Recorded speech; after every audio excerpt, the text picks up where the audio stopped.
Hai, selamat datang di channel Tongpu Cerita, yaitu channel yang membahas seputar hal tentang Pulau Papua. Bung Hatta menolak Papua sebagai bagian Indonesia. Selain berbeda etnis, dia mengkhawatirkan Indonesia akan dicap sebagai negara imperialis. Berbeda dengan mayoritas anggota BPUPKI yang menginginkan Indonesia merdeka, meliputi seluruh negeri Hindia Belanda, Malaya, Borneo Utara, Timor Portugis, dan Papua. Menurutnya, Indonesia cukup meliputi negeri Hindia Belanda saja. Adapun Papua yang disebut-sebut kaya dan punya ikatan sejarah dengan Nusantara, tidaklah masuk dalam Negara Kesatuan Republik Indonesia. Menurut Hatta, memasukkan Papua secara etnis berbeda dapat menimbulkan prasangka bagi dunia luar. Bertolak dari hukum internasional yang berlaku, tuntutan atas wilayah ini akan memberi kesan Indonesia memiliki nafsu imperialis. Kecuali rakyat Papua sendirilah yang menginginkan untuk bergabung, Hatta tidak akan menolak. Dan menurutnya jikalau ini diterus-teruskan, mungkin tidak akan puas dengan Papua saja, tetapi Kepulauan Salomon hingga sampai ke tengah Laut Pasifik juga mau diambil. Apakah pemerintah nantinya bisa mempertahankan daerah yang begitu luas?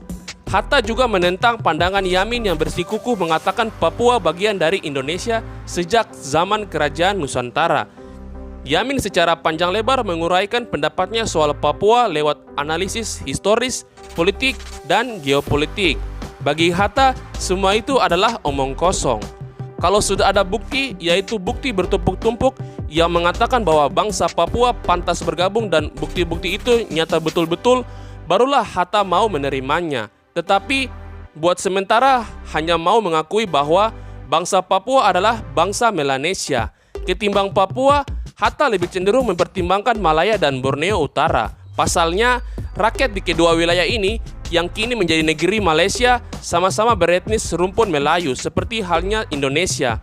Oleh karena itu, Hatta mempertahankan usulannya agar wilayah Indonesia terdiri dari Hindia Belanda, Malaya, minus Papua. Akhir kata dalam sidang, Hatta menghimbau rekan-rekannya di BPUPKI agar bersikap realistis. Dalam membangun bangsa dan negara, menurut Hatta, penting sebagai teladan bagi generasi muda menghilangkan nafsu ekspansi keluar dan mengubahnya untuk mempertahankan kedaulatan. Sayangnya, gagasan Hatta harus kandas dalam pemungutan suara. Konsep kesatuan gagasan Yamin dan Soekarno lah yang diterima dengan perolehan suara terbanyak. Meski kalah dalam BPUPKI, Hatta tetap konsisten dalam pendapatnya soal Papua. Sikap Hatta tidak berubah ketika memimpin delegasi Indonesia dalam Konferensi Meja Bundar atau KMB pada Oktober 1949 di Den Haag, Belanda.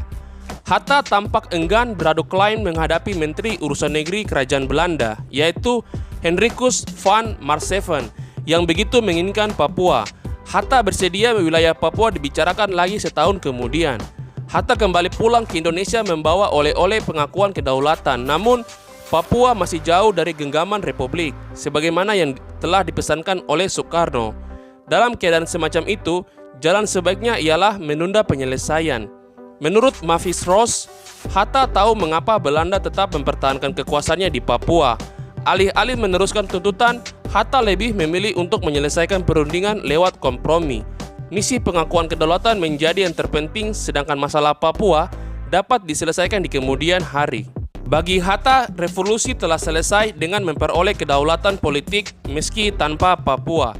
Seiring dengan itu, tibalah saatnya membangun negara. Namun, tidak demikian halnya dengan kaum republikan lain yang mendambakan kekuasaan Indonesia dari Sabang sampai Merauke. Kendati sudah menjadi bagian dari Republik Indonesia, soal Papua malah menjadi batu sandung Indonesia dalam pergaulan internasional hingga kini. Dan, yaps, sekian pembahasan kita kali ini. Jika kalian ada kritik dan saran ataupun ide, serta masukan untuk apa yang akan kita bahas selanjutnya mengenai Pulau Papua, maka silakan isi di kolom komentar. Cukup sekian video kali ini, sampai jumpa di video berikutnya. Salam Bumi Cendrawasih, Manseren, Ifnok, Au.